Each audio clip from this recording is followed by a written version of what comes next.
Shalom, selamat datang di Bahas Jurnal.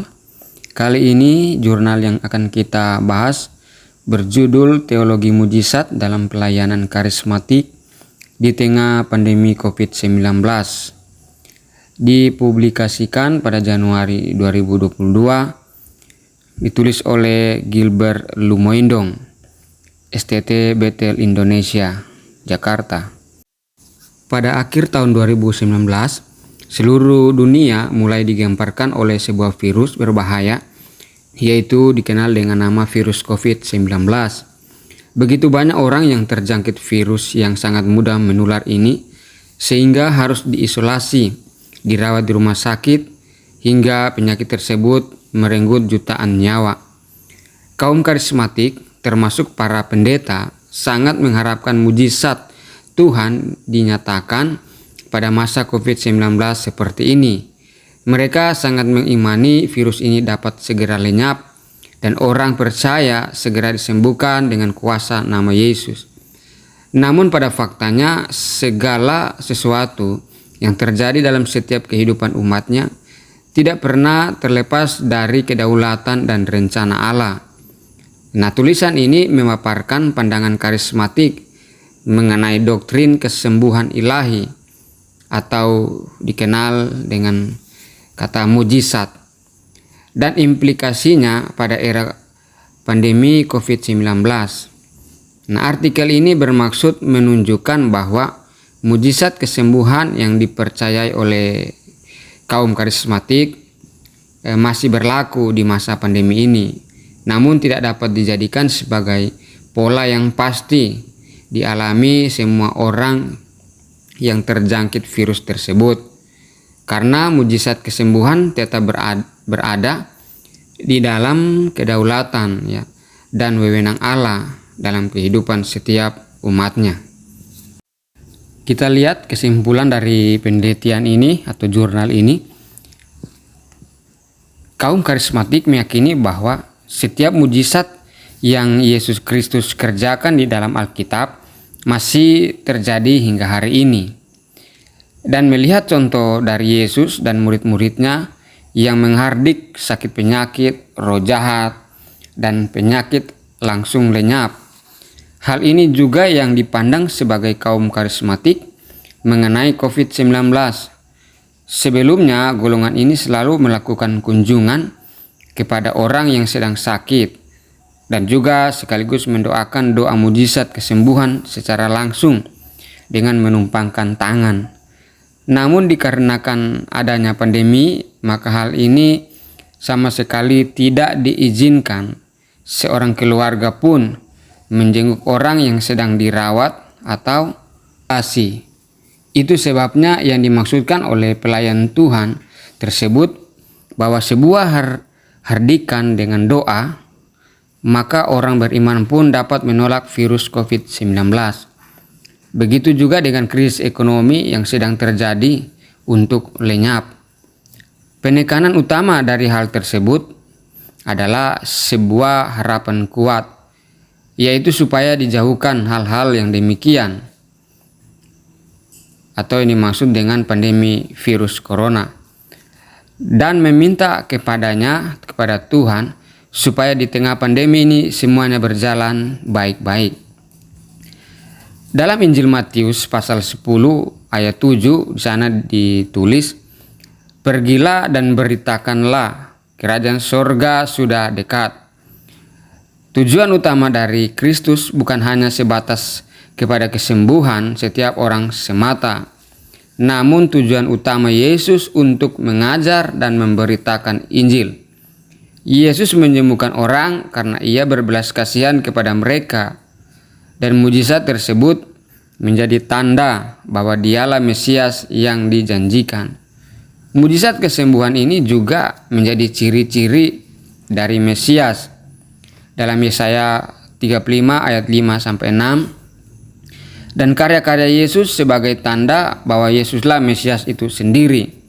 Dalam Yohanes 20 ayat 30. Nah, Yesus berhasrat untuk meyakinkan dunia yang tidak percaya mengenai Injilnya melalui mujizat kesembuhan pada tubuh orang sakit, Sehingga seringkali dengan cara ini, pintu dapat terbuka bagi para pembawa berita salib. Hal ini menjadi saling kait-mengait satu sama lain, juga mengenai iman dalam diri orang karismatik. Beberapa pemimpin gereja karismatik juga mengajak para jemaat untuk mengutamakan keimanan ini dalam kondisi pandemi seperti ini, yang terwujud dalam sebuah kalimat, "Jangan takut." Mereka sangat meyakini bahwa orang percaya diberikan perlindungan ilahi yang khusus dari Tuhan, sehingga mereka tidak akan terkena sakit penyakit yang sedang mewabah walaupun mereka ada di tengah-tengah kondisi wabah. Bahkan juga mengutip teks Alkitab ketika Allah memberi tulah bagi bangsa Mesir, Keluaran 7-11, dan para umat Allah dikecualikan daripada wabah tersebut. Tetapi pada faktanya, beberapa penganut karismatik melihat wabah ini seperti apa yang pernah terjadi dalam Alkitab, sehingga mereka tanpa berjaga-jaga meyakini bahwa diri mereka sebagai orang percaya pasti akan terluput daripada virus penyakit ini. Bahkan tidak sedikit yang mulai mengalami kesombongan iman. Di Indonesia pun, ketika ada himbauan untuk tidak lagi mengadakan pertemuan-pertemuan dengan jumlah besar, beberapa gereja pun masih membuka ibadah seperti biasa, bahkan dengan yakin percaya bahwa gereja Tuhan akan dikecualikan dari wabah ini. Padahal di samping itu, sudah banyak orang percaya hingga pelayan Tuhan ternama di Indonesia yang dinyatakan terinfeksi virus ini, bahkan meninggal dunia. Juga gereja yang terbukti karena ada orang yang positif COVID-19 dalam pertemuan ibadahnya dan menyebarkan virus ini kepada ratusan orang lainnya yang sedang beribadah di tempat tersebut. Bahkan salah satu pendeta di Amerika Serikat yang adalah Gerald Glenn meninggal dunia setelah positif terinfeksi virus COVID-19. Dan sebulan sebelum dia meninggal, Gerald Glenn sempat mengeluarkan pernyataan bahwa Tuhan lebih besar dari virus yang ditakuti ini. Hal ini menjadi bukti bahwa virus ini harus benar-benar dihadapi dengan hikmat dan akal yang tepat untuk dapat berjaga-jaga dan waspada.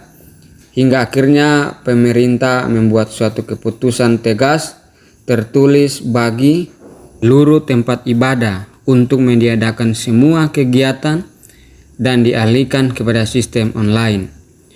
Memang harus juga diakui bahwa ada ajaran dan praktik yang cenderung bergeser dan tidak sehat, baik oleh beberapa orang ataupun kelompok tertentu yang ada kemiripan dengan aktivitas karismatik saat ini. Akan tetapi dalam hal tersebut bukan dinilai sebagai bukti bahwa kaum karismatik itu menyesatkan. Dengan adanya mujizat yang benar-benar terjadi atau bukan palsu, tidak berarti semuanya harus ditolak, yaitu mujizat penyembuhan tersebut, atau beranggapan semuanya dipukul rata palsu. Tetapi tidak demikian. Seperti yang Tuhan Yesus katakan di Matius pasal 38, "Jadi hasilkanlah buah yang sesuai dengan pertobatan." Pernyataan ini mengemukakan bahwa pertobatan palsu akan melahirkan kejahatan yang diawali dengan keinginan jahatnya. Namun sebaliknya, yaitu apabila pertobatan yang benar-benar dari dalam dirinya sesungguhnya akan menghasilkan buah pertobatan tersebut, dan tidak ada kepalsuan sedikit pun di dalam dirinya. Bahkan Paulus mempertegas dengan buah Roh Kudus dalam Galatia pasal 5 ayat 22-23 sebagai hasil pertobatan. Di ayat sebelumnya yaitu ayat 20, Paulus menyinggung hati-hati juga dengan roh pemecah yang dinilai oleh Paulus sebagai perbuatan daging. Dalam konteks pelayanan karismatik, berbagai kritikan, ejekan, dan lontaran yang keluar dari kelompok Kristen lainnya berupaya keras untuk memecahkan tubuh Kristus yang merupakan satu kesatuan. dalam Yohanes 17. Hal ini bisa saja menjadi peluang untuk iblis yang berniat memecahkan antara gereja dengan kepala gereja, yaitu Kristus. Perlu diketahui juga bahwa di tengah pandemi ini, khususnya yang terjadi dengan jumlah korban yang positif, apapun latar belakang kelompoknya, aliran gereja, tentu mereka menginginkan kesembuhan khusus dari COVID-19. Dengan bertambahnya jumlah kematian akibat COVID-19 saat ini, gereja-gereja terdorong untuk mendoakan Indonesia secara khusus. Nah, bahkan gereja ikut mendukung kerja keras pemerintah dalam menggalakkan protokol kesehatan.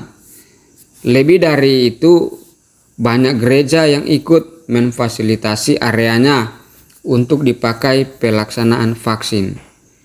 Gereja-gereja dengan berbagai alirannya pun meyakini bahwa kuasa mujizat masih ada melalui doa-doa yang dipanjatkan dalam kebaktian doa atau di ibadah raya yang serentak dilaksanakan secara daring. Justru dengan adanya pandemi hingga sekarang ini mengubah cara berpikir gereja yang sudah tidak lagi menciptakan perbedaan melalui doktrin-doktrin yang eksklusif dan dinilai lebih baik dari lainnya.